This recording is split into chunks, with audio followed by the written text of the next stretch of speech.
So Dad, your baby girl's about to show up and show out. I may not be able to carry the name forward, but perseverance, the triumph, the love, that is the legacy that you left, and that is something that I can carry forward because you love me.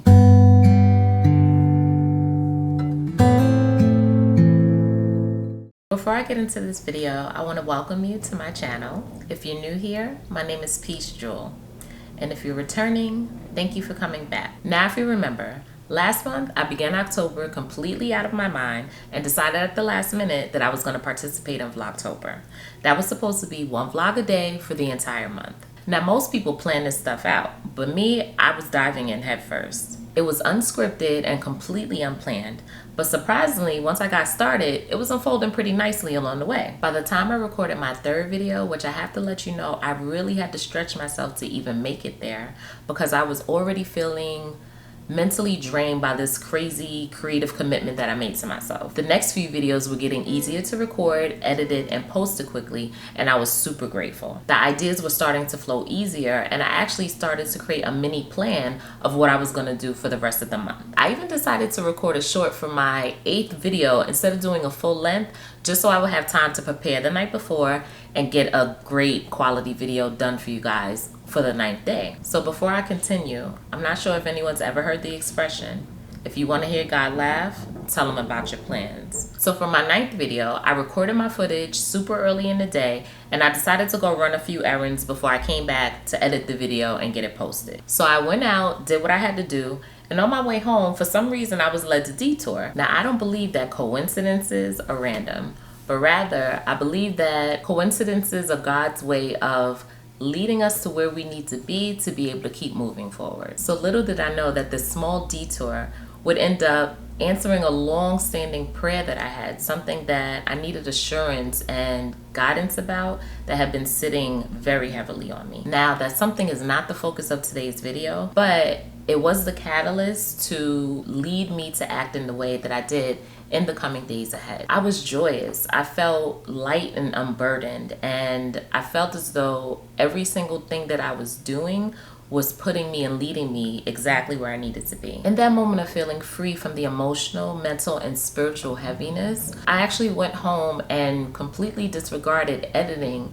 and posting my 9th video. What ended up happening was I found myself completely pulled towards my family, especially my dad. His birthday had just passed on day 5 of Vlogtober. He was shopping for a new vehicle. He had also just started blasting his network of friends and telling them about my YouTube channel, which I was so grateful for. He also had an outpatient procedure schedule that I was supposed to take him to, but it ended up getting rescheduled because, as my dad said at the time, people are people and people will screw up, daughter. Now, my dad and I, we spoke daily, sometimes every other day.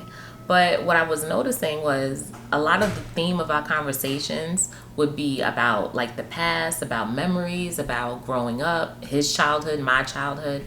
He always told me how proud he was of me, how proud he was of all of his kids and his grandkids. He said that all the things that he went through in life, especially all the things that he struggled and persevered through, those things were all worth it. That whenever he felt like he might go off the deep end, that all he had to do was think about his kids and his grandkids, and that will bring him back to a place of calm and sanity. So on October 14th, me, my son, my dad, and my youngest brother, who had a game at the Boys and Girls Club in Queens, we were all together. My brother had a great game, but I really have to say that the thing that stood out to me the most about that night was my dad. He always seemed to know somebody, if not everybody, anywhere we went. And even if he didn't know anyone, he always made himself comfortable by introducing himself to at least one person so that he would feel like, all right, I know someone and I can just be me. So that night at the gym, he was walking around, talking to everyone, talking to the coaches, talking to the players, a few of which he had actually mentored a few years ago. He was talking to the refs, he was talking to strangers, just doing and being his normal self. So we enjoyed the game together. Everything was good. After the game, we left the gym together and my dad walked us all in my car. So he opened my car door for me. I got in. He gave me my usual forehead kiss and gave me a hug and told me that he loved me. Then he walked around the car and, you know, he did the same to my son. He did the same to my brother. And he told my brother that he was proud of him. He was proud of the way he played and he was just proud of him in general. I drove my brother home. Then my son and I came home. We ate.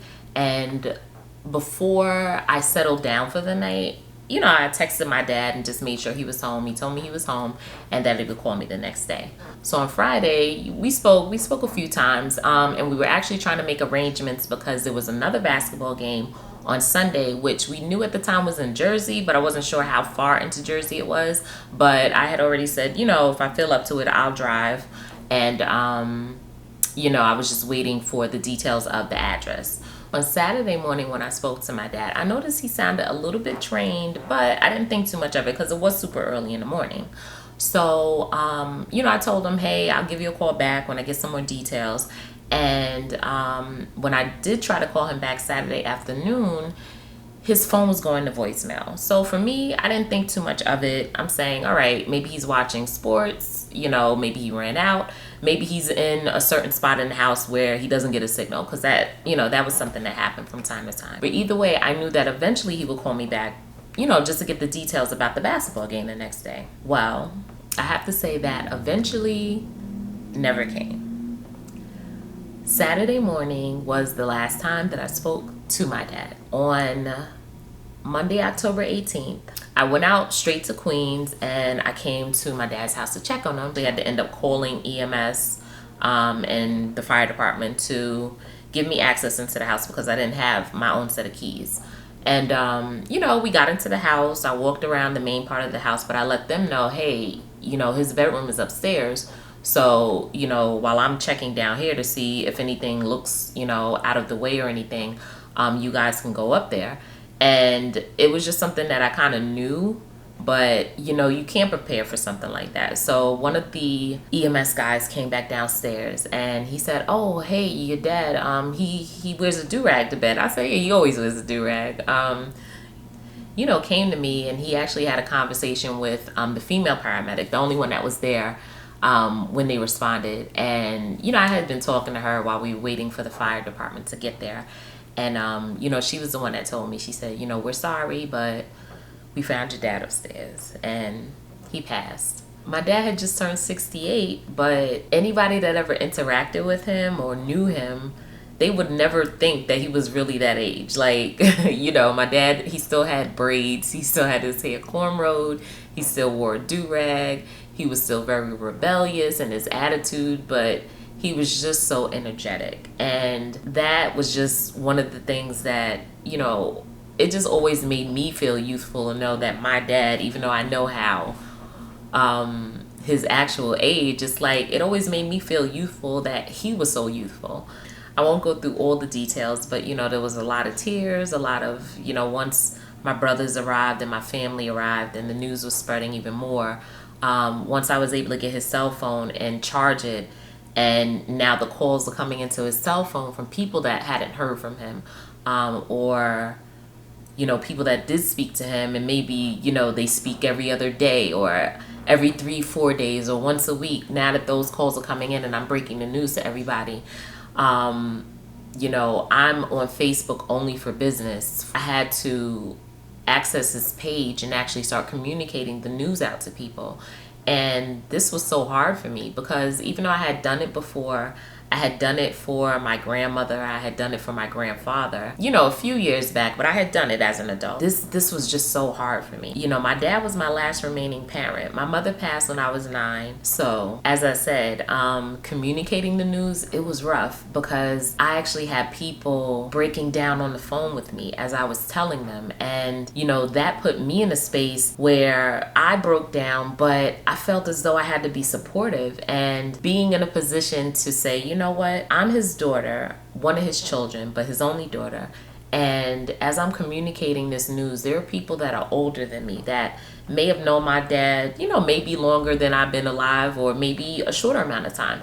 But yet and still, I felt that emotion and I felt how much he meant to these people. And that in itself gave me such an immense amount of comfort because to know that my dad meant so much to so many people. Today is November 18th and it's literally a month since my dad passed, but it feels like yesterday. But I have to be honest and say that the pain isn't as deep. I get waves of where it is deep, and I'll literally just be eating, or I might be walking to my car or watching something that's funny, and it'll remind me of my dad, and I'll get that feeling like I need to cry. And I've been trying to allow myself that. It's tough for me to be vulnerable, but I realize that at this point in my life, with the things that I am moving forward into, the fact that I'm a mom, that in itself allows me to be vulnerable, but it also allows me to still be me, because I realize that me being me, it helps other people,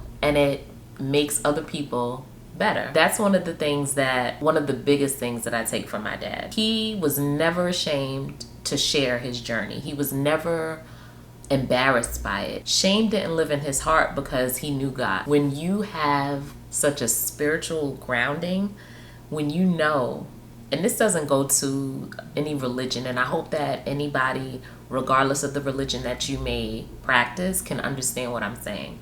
So whether you consider God, whether you call him Allah, whether it's Jehovah, whether it's the universe for you, even if you don't believe, if you're agnostic, my dad felt as though as long as he was close to being, to belief, to having faith, there was nothing in his past to be ashamed of. Everything that he went through was something that brought him to the place that he was in the present.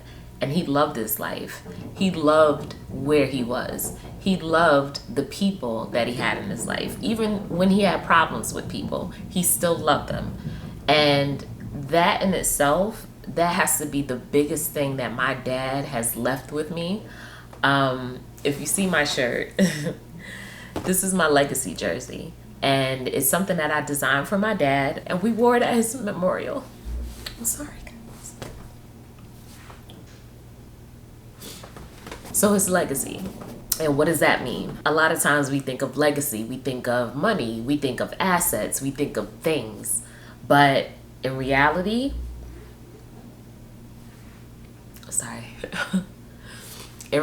what a legacy really is the love. Because out of the love that you leave, that's the thing that will impact the people that are left to get those physical things, to get the material things, to get to the wealth. But without love, you have nothing. You have nothing. If you don't understand love, if you don't give love, if you don't realize that love is the basis of everything that you will ever do in this life, and love is God. And that's the biggest thing that my dad left with me. So moving forward, I want to say thank you. I've had such an immense amount of love and support from my dad's friends, from my family, and I just want to thank everyone. When I started this YouTube journey, I didn't know where it was going to go exactly. People talk about, oh, well, what are you going to talk about? What type of YouTuber are you going to be? What type of content creator are you going to be? And it wasn't completely clear until now. So I want to thank everyone for sitting with me through this. It was very emotional, but I got through it. So thank you. You can show me some of that YouTube love like you do, and I'll do what I do.